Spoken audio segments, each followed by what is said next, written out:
Assalamu alaikum YouTube. Only one more day to go until we finally get to see Zack Snyder's Justice League, the beast of reckoning for all comic book movies ever made, the one that we have been calling for the past 4 years, and it is finally here.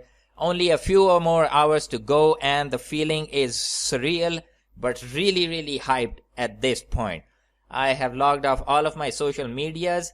I'm really cautious when I'm coming to YouTube because some people are uploading small clips of really important stuff from this movie, so be careful out there. We only have a few hours to go until we get to see it on HBO Max.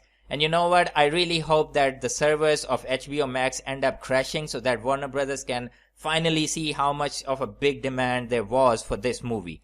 Now, regarding the reviews and the general reception of this movie, it is overwhelmingly positive at this point. The only hate, the negativity is coming from those people who just hate Zack Snyder and his movies for being Zack Snyder movies. All of their criticisms and arguments are pretty much bullshit at this point. You can go look them up yourself if you have the stomach for it, but you can see that these are just kind of like shill publications.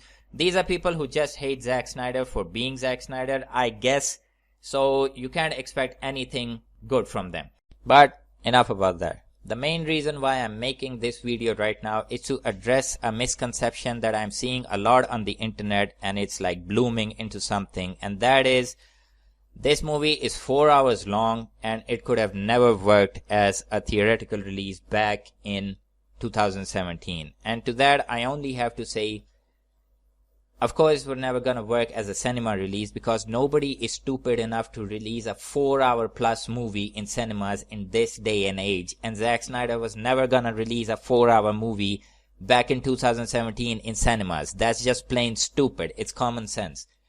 The reason why this movie is 4 hours long at this point is because there is some part that was supposed to be in Justice League 2 that has been added in this release so that we can get a kind of like complete package and we get to see what the direction for Justice League was actually supposed to be going forward if the project had remained in Zack Snyder's hands and Warner Brothers had not fucked up so royally. For those of you who don't know, Zack Snyder's Justice League was actually supposed to be 3 movies. It was Justice League 1, 2 and 2A. In Justice League 1, the team was gonna come together, they were gonna fight Steppenwolf, and we were gonna get a tease for Darkseid. In Justice League 2, we were gonna see the Darkseid invasion of Earth and the ushering in the Nightmare timeline. And in Justice League 2A, we were gonna see everything wrapped up with Flash going back and fixing the timeline and saving the world, basically. But we all know what happened there. Warner Brothers panicked. They wanted some kiddie shit like those Marvel movies so that they could appeal to more general audiences. They brought in Joss Whedon of all people, and he made that awful Justice League back in 2017. The rest is history. Everybody knows the story at this point. For fuck's sake, there are books about this story now. If you don't know, seriously, go on the internet and look it up.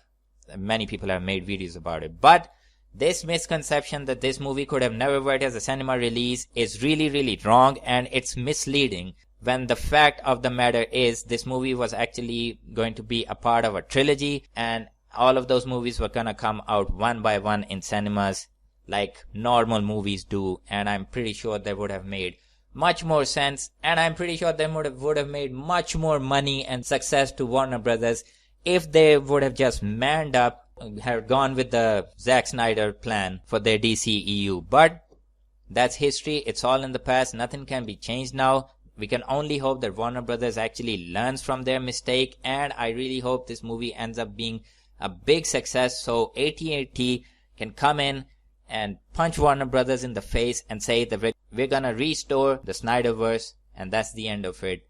Waiting for that day. The fight is not over, seriously. We may have gotten Justice League, the Snyder Cut, but we're not coming back for 30%. We're coming back for everything, and the next hashtag should be restore the Snyderverse.